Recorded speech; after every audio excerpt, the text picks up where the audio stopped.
Olá, estudante da Faculdade CNA, tudo bem? Bom, finalmente chegamos ao último conteúdo da nossa disciplina de Tecnologia e Inovação.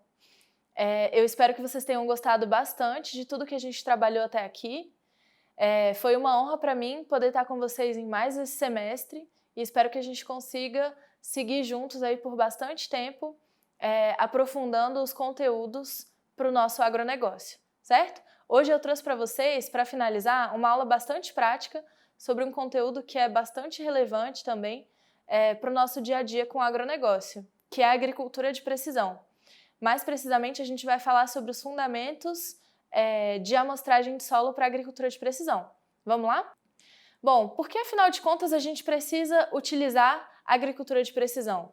Eu trouxe aqui também para vocês, ali na frente vocês vão ver, algumas características que vão diferenciar a agricultura de precisão da agricultura tradicional, certo? Da prática tradicional. Atualmente, tem sido bastante empregada a agricultura de precisão em função dos benefícios que ela traz para a nossa produção agrícola. Porque a partir da agricultura de precisão, a gente consegue determinar a qualidade do solo, que é essencial para poder planejar a lavoura. Então, lembra, em algumas aulas atrás, a gente comentou sobre a necessidade de estar fazendo a gestão da atividade rural? Então, a agricultura de precisão é uma das ferramentas, além dos sistemas de gestão, que vão estar facilitando esse processo de planejamento e de gestão, certo? Por que então a gente precisa, ou enfim, por quais são as vantagens de se utilizar a agricultura de precisão? A gente consegue destacar três: a produtividade, a redução de custos e a mitigação dos impactos ambientais. Por quê? Porque através da agricultura de precisão, a gente vai estar aplicando fertilizantes ou corretivos de solo só nas áreas que efetivamente precisam de correção, certo? Então, é o que diz aí embaixo. Um bom planejamento de plantio depende de dados que consigam expressar ou traduzir para a gente quais são as condições do solo. Então, ao contrário da agricultura tradicional, a agricultura de precisão ela tem como foco a otimização do lucro. Por quê? Porque a gente consegue perceber, através da agricultura de precisão, que a área ela não é homogênea, certo? Um lote, ou enfim, uma determinada propriedade rural dividida em vários lotes, os lotes não são iguais, as áreas não são iguais, né? Então a gente não pode estar tratando aquela área ou corrigindo aquela área como se ela fosse igual, certo? Então eu trouxe aqui algumas características para poder diferenciar a prática da agricultura tradicional da agricultura de precisão. Na agricultura tradicional, o foco é essencialmente a produção. A gente tem como processos a aração, a gradagem e a capina, e essa prática é ainda muito utilizada em pequenas propriedades ou por produtores que têm recursos financeiros mais escassos. E como a gente comentou um pouquinho antes, na agricultura tradicional a área é vista como homogênea, então a gente vai tratar aquela área de acordo com as necessidades médias. Dessa forma, a gente consegue observar desperdício e produtividade que são disformes, né? Então, elas não são... A gente não consegue alcançar um índice satisfatório, um nível satisfatório de produtividade dentro daquela mesma área. Já para a agricultura de precisão, o sistema de gerenciamento ele é baseado nessa variação espacial das propriedades do solo e das plantas que são encontradas na lavoura. Então, a gente vai estar analisando pedacinho por pedacinho daquela área para poder estar determinando ali quais são as características do solo e quais são as necessidades em termos de correção para poder estar alcançando ganhos mais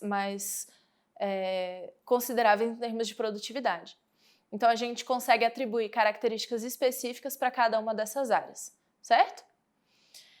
Então, aqui eu trouxe destacando para vocês os objetivos e os benefícios da agricultura de precisão. Então, vocês conseguem também encontrar todos esses objetivos e os benefícios dentro da apostila, certo? Que está ali na nossa unidade de aprendizagem.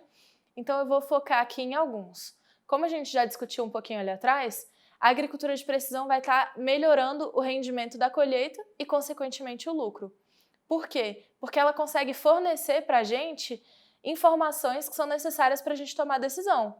Então, qual é a quantidade de adubo, qual é o tipo de fertilizante, o que a gente vai usar nessa área para conseguir estar alcançando uma produtividade maior.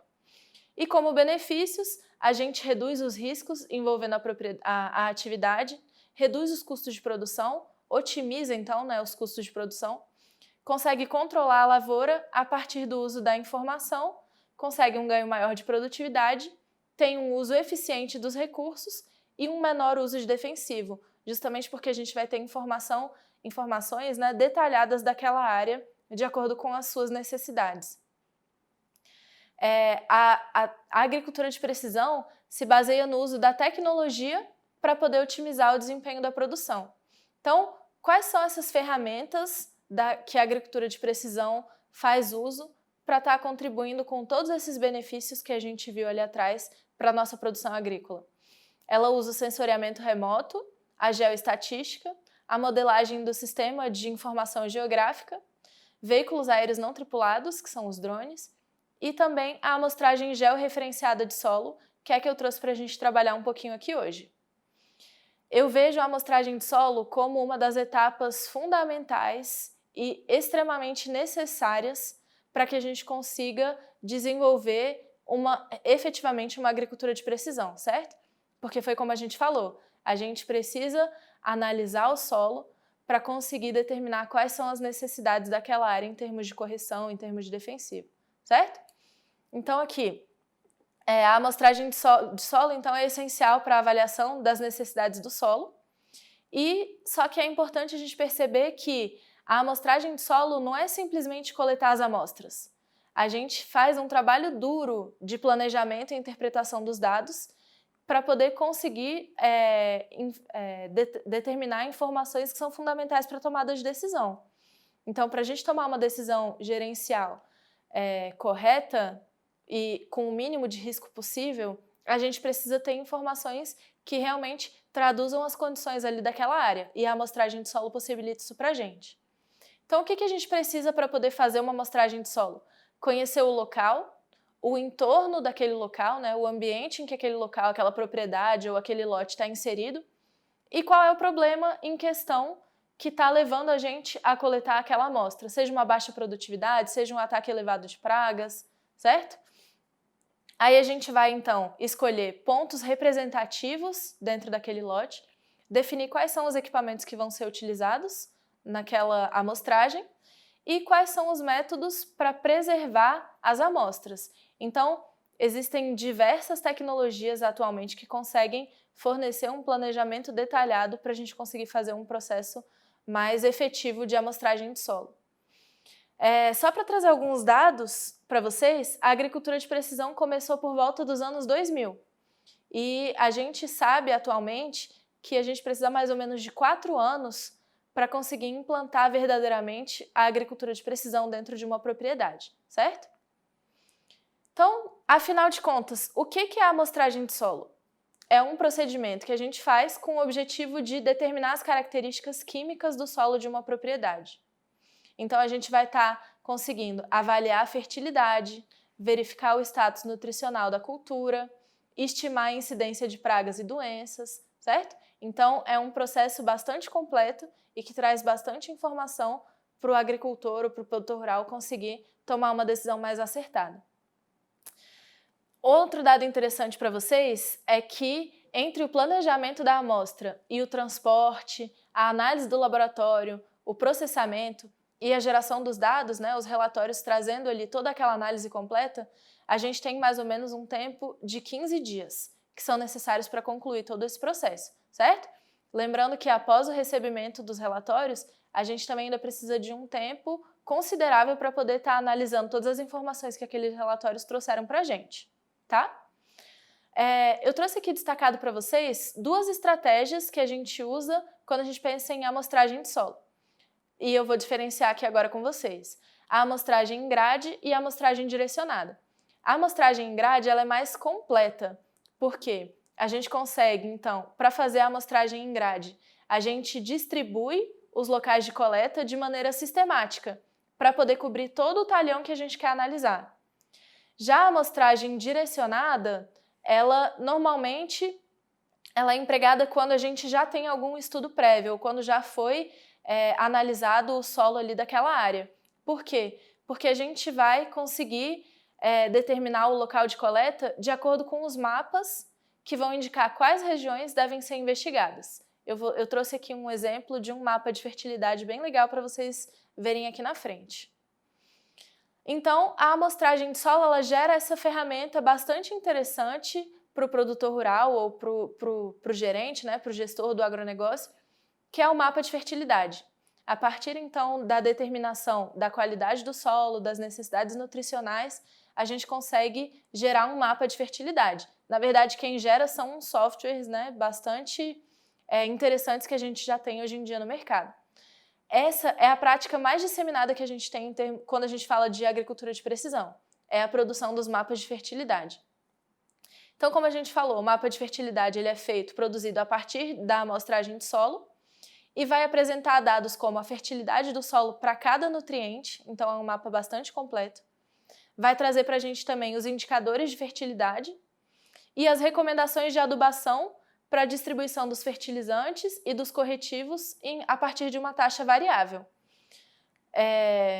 Então, como que ele funciona? Os dados da análise das amostras são inseridos em um software e aí ele vai interpretar esses dados aqui do solo, a granulometria, os macro e os micronutrientes daquele solo, os corretivos de acidez e o teor da matéria orgânica. E aí, todas essas informações do solo vão ser combinadas com a topografia, com o clima da região e com as culturas que também que foram utilizadas naquela mesma área nos anos anteriores e que são fundamentais para conseguir gerar esses mapas. Bom, então, para ilustrar para vocês um exemplo de um mapa de fertilidade, eu trouxe esse mapa aí. Então, vocês conseguem perceber que ele traz ali as informações de qual é a fazenda, de qual é o talhão que está sendo apresentado, e ali embaixo ele traz as legendas em relação às cores que são apresentadas no mapa. As áreas em vermelho, então, são as que têm maior necessidade de correção, de adubação, e as áreas que estão em verde, né, em verde mais escuro, são as áreas que efetivamente não necessitam de nenhum tipo de adubação. Então, vocês conseguem pensar que antes da existência ou da formulação de um mapa como esse, ou da prática da agricultura de precisão, provavelmente todo esse talhão receberia o mesmo tipo de tratamento, sendo que existem áreas ali dentro que efetivamente não precisam de nenhum tipo de correção, certo? Então, essa ferramenta é bastante utilizada e ela traz insights, enfim, muito relevantes para o produtor rural na hora da tomada de decisão, certo? Bom, então eu espero que vocês tenham gostado de todo o conteúdo que a gente trabalhou nesse semestre. Queria dizer que novamente, foi um prazer para mim estar aqui com vocês, contribuir para a disseminação desses conhecimentos que são tão importantes para a gente estar elevando a capacitação do nosso agronegócio. Espero que vocês tenham gostado e mesmo com o fim do semestre, eu espero que vocês continuem questionando, tirando dúvidas, certo? Entrem em contato com a faculdade, eu estou sempre à disposição de vocês para o que for preciso, tá bom? Um abraço, bom final de semestre e até a próxima!